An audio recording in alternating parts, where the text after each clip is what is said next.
Kumaha daramang, penak dia sareng ngadongeng film, siapkan cemilan, dan selalu stay ya bersama ngadongeng film.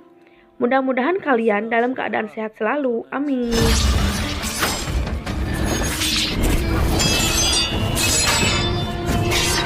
Kali ini, ngadongeng film akan menceritakan alur cerita film yang berjudul Swordmaster yang dirilis sekitar tahun 2016 ya.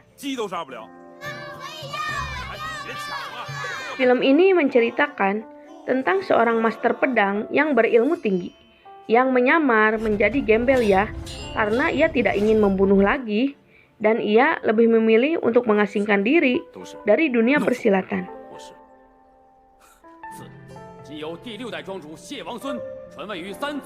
Keadaan yang semakin kacau di dunia persilatan yang membuat dirinya terpaksa untuk kembali lagi berpetualang di dunia persilatan.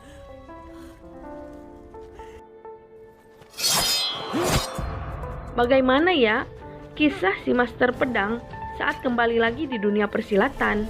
Penasaran kan? Tonton terus yuk alur cerita filmnya hingga akhir.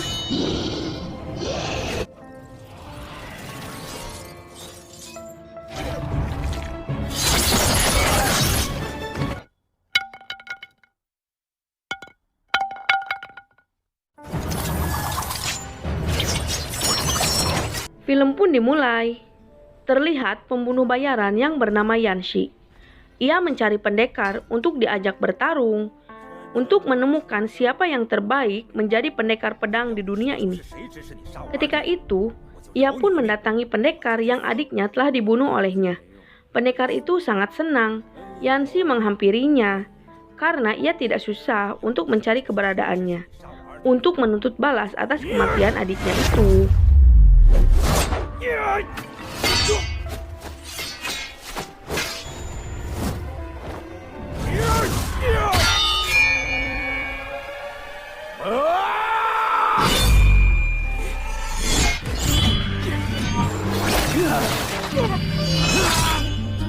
Dengan mudahnya, Yanshi bisa mengalahkan pendekar itu.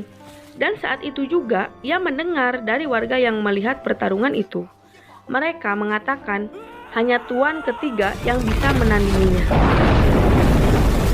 Mendengar perkataan warga tersebut, ia pun berniat mencari keberadaan tuan ketiga yang dimaksud warga tersebut. Sementara itu, ia sering diikuti oleh orang yang memungut pedang dari orang-orang yang dikalahkan oleh Yanshi.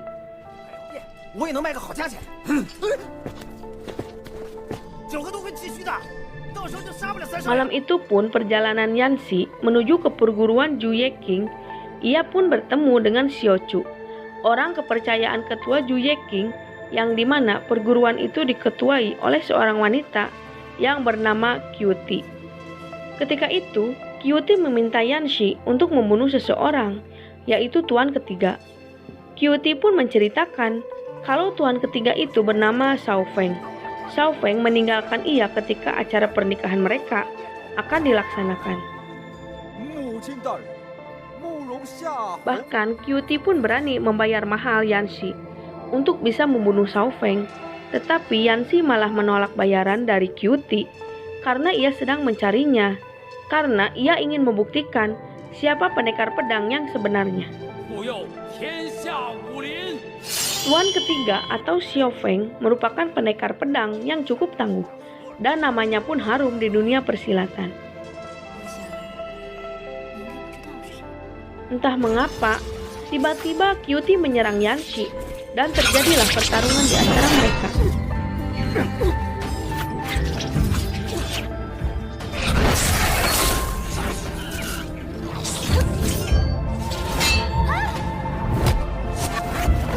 Yang pastinya, Yanshi bisa dengan mudahnya mengalahkan Kyuti tanpa ia terluka sedikit pun.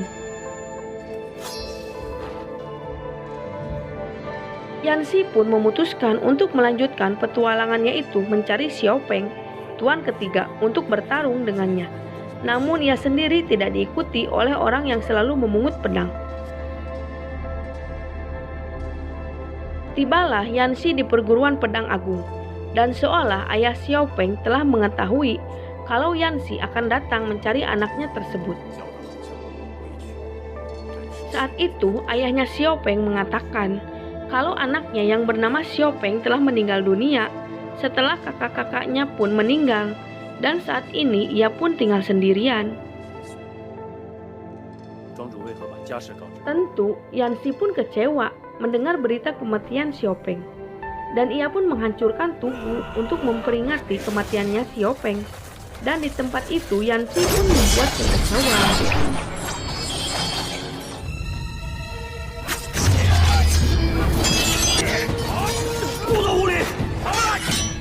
Namun ayahnya Xiaopeng berhasil meredakan amarahnya Yanxi.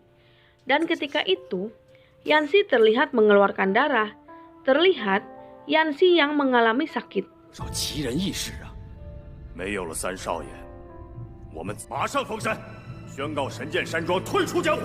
Yanxi pun pergi dan ia membuang pedangnya di mana saat ini sudah tidak ada lagi lawan yang sebanding dengannya. Saat itu, temannya langsung memungut pedang yang ia buang. Di tempat lain, di perguruan Shuyeking terlihat Kyuti yang sedang menangis atas meninggalnya Xiaopeng, dan ia tidak menyangka kalau Xiaopeng pergi secepat ini. Meski ia menyimpan dendam pada Xiaopeng, ia masih tetap mencintainya, dan ia berharap kalau Xiaopeng akan kembali pada dirinya.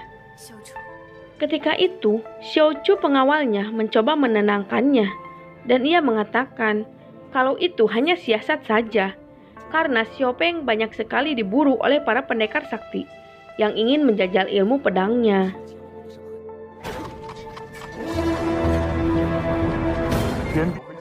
Xiaochu pun beserta pengawal yang lainnya lekas pergi mencari kebenaran atas kematian Xiaopeng. Saat malam tiba, terlihat pemuda gembel yang sedang mabuk berat. Pemuda itu menuju ke tempat bordir, dan ia berniat untuk menginap di tempat tersebut. Meski penampilannya yang lusuh, tetapi ia memberikan uang yang cukup besar, sehingga si pemilik bordir mempersilahkan ia untuk menginap di tempatnya.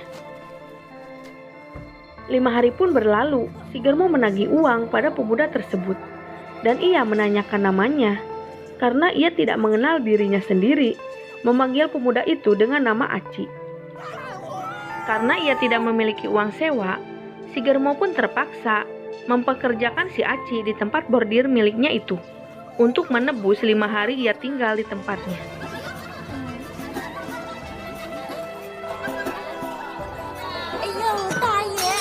Di tempat yang lain, Yanxi mengunjungi tabib untuk menanyakan tentang penyakitnya itu. Dan sang tabib mengatakan kalau ia tidak akan memiliki umur panjang karena Yanxi memiliki cedera sejak kecil.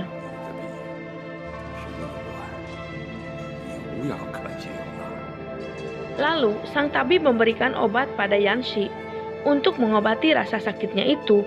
Namun ia tetap akan mati karena penyakit yang dia alami sudah cukup parah.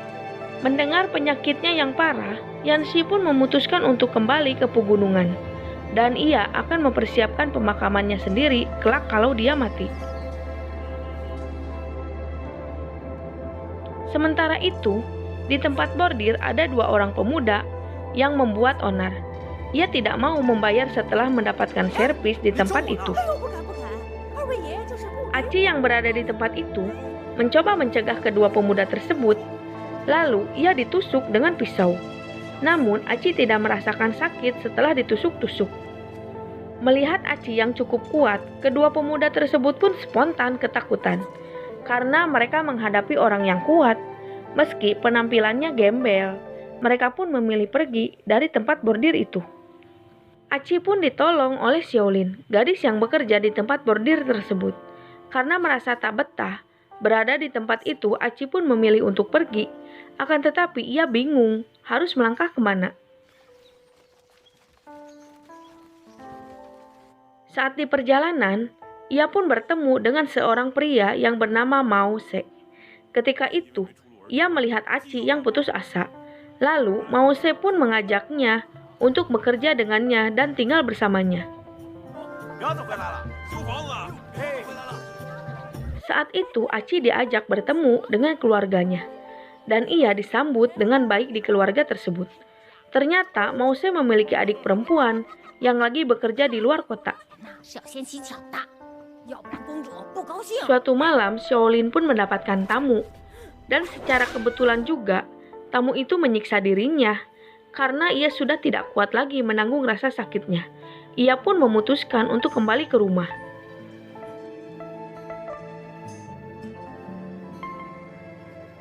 Keesokan harinya, Yanxi dan Xiaolin diperkenalkan. Mereka berdua pun saling acuh merasa tak mengenali satu sama lainnya. Xiaolin pun mengatakan pada Aci kalau dirinya tidak akan kembali bekerja di tempat bordir tersebut.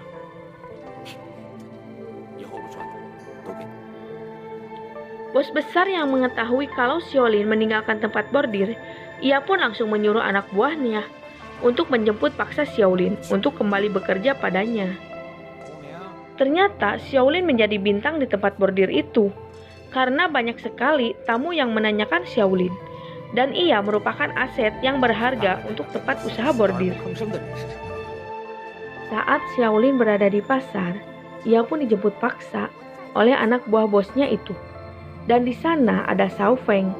Melihat keberadaan Shao Feng, anak buahnya pun mengetahui identitas Shao Feng dan ia pun ketakutan.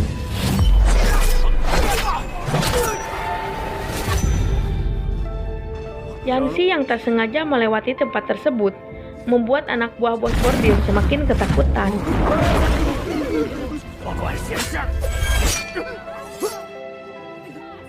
Saat itu identitas Aci pun tidak terbongkar karena anak buah bos bordir lari ketakutan setelah melihat keberadaan Yanxi. Para warga pun meminta Yanxi untuk mengajarkan ilmu bela diri untuk melindungi diri mereka saat ada penjahat di kampung mereka. Ternyata Yanxi tidak menyadari kalau Aci adalah Shao Feng yang selama ini ia cari. Yanxi pun tidak mau mengajarkan para warga untuk berlatih pedang. Dan ia pun mendapatkan cacian dari warga yang mengatakan pendekar kuat yang tak peduli terhadap warga yang lemah. Mendengar hal itu, malamnya Yanxi memutuskan untuk pergi ke tempat bordir itu yang selama ini telah menindas kaum yang lemah.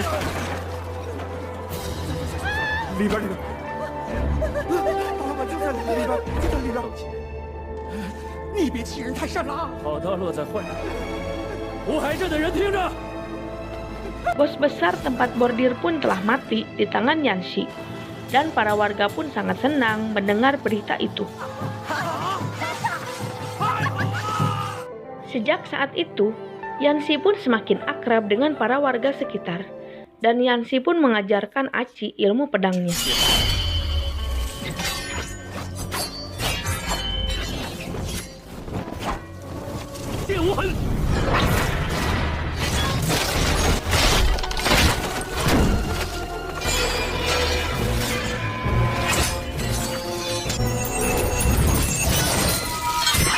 Setelah melakukan beberapa gerakan, Yanxi sempoyongan akibat luka dalam yang ia alami. Suatu malam, Cutie yang sudah mengetahui keberadaan Shao Feng, ia pun menjemputnya untuk kembali hidup bersamanya. Shao Feng pun tidak bisa menolaknya, karena ia sudah tahu sifat Cutie. Jika ia menolaknya, keluarga Xiaolin akan dibunuhnya. Cutie pun memberikan beberapa batang emas kepada keluarga Xiaolin sebagai ucapan terima kasih karena telah merawat Xiao Feng dengan baik. Seperti biasa, Yanxi yang menunggu kematiannya itu, ia selalu tidur di peti mati.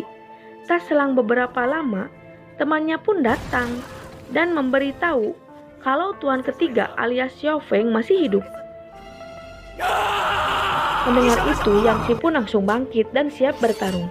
Akan tetapi ia sangat terkejut ketika mengetahui kalau Xiao Feng adalah Aci, dan ia menyadari kalau ternyata selama ini ia mengajarkan jurus pedang ke-13 kepada Xiao Feng.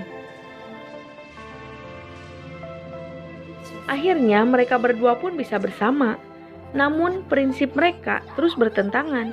Cutie yang masih berambisi untuk mengejar kekuasaan, sementara Xiao Feng memilih menjauhi kekuasaan. Saat itu ia pun menjelaskan mengapa ia mundur dari dunia persilatan. Xiao Feng masih trauma saat membunuh orang yang tidak bersalah, yang telah mundur dari dunia persilatan.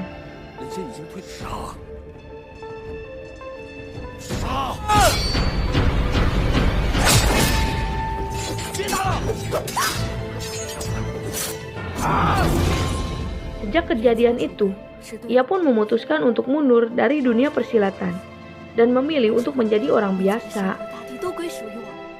Malam itu, Xiao Feng memutuskan untuk pergi meninggalkan Qiuti, dan ia memilih untuk menemui Xiaolin.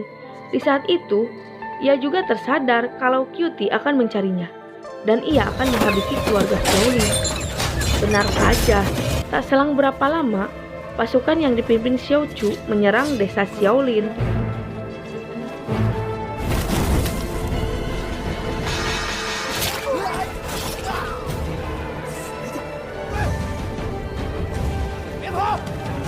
Saat itu, Yanxi berhasil menyelamatkan Xiao Feng tepat waktu. Namun naas bagi Xiaolin, ia tertangkap beserta dengan keluarganya, dan Qiuti menyuruh anak buahnya untuk membakar mereka semua.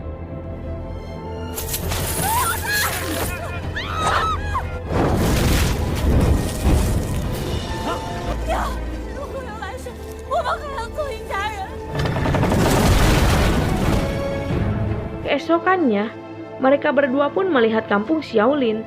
Ternyata semuanya sudah menjadi abu. Mereka pun terus menyusuri mencari keberadaan Xiaolin dan keluarganya. Nasib Xiaolin pun memang baik. Ia ditemukan masih dalam keadaan hidup. Akan tetapi ia menderita luka bakar yang cukup serius. Saat itu, Yanxi masih menyimpan pil dari tabib. Dan ia memberikan pil tersebut kepada Xiaolin sehingga Xiaolin selamat dari maut.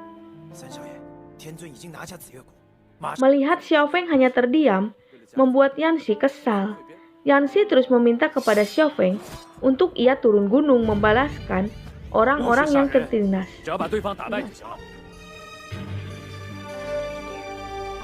Di tempat yang berbeda, Qiuti dan Xiao Chu beserta antek-anteknya itu menyerang perguruan pedang angin, yang dimana ayahnya Xiao Feng sebagai pemimpin perguruan tersebut.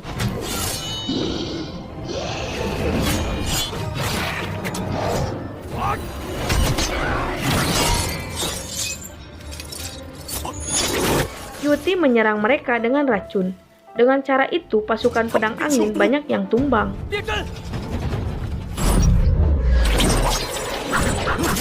Karena jumlah mereka yang tak sebanding, membuat perguruan pedang angin terdesak.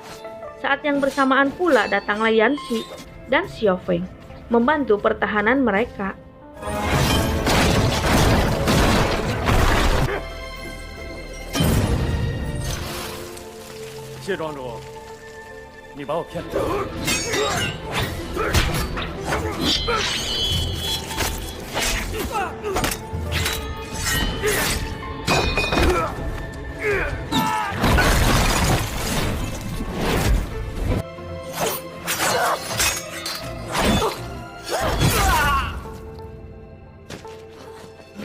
Akhirnya Qiuti pun mati di tangannya Xiao Chu. Karena dengan sengaja Xiao Chu menghampiri Qiuti saat ia tertancap pedang. Mereka pun mati bersama. Diceritakan, Yanxi masih terus ingin bertarung melawan Xiao Feng, karena inilah misi terakhir dirinya. Pertarungan ini akan menentukan siapa pendekar pedang yang sebenarnya.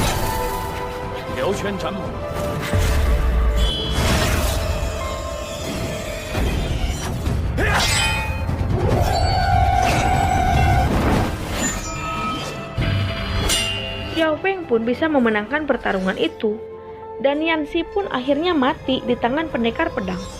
Dan ia merasa puas bisa mati di saat pertarungan, bukannya mati karena penyakit yang ia derita. Akhirnya, Xiao Feng pun memilih untuk hidup bersama Xiaolin, dan mereka pun berkelana. Dengan perjalanan mereka pun, filmnya pun berakhir. Wassalam.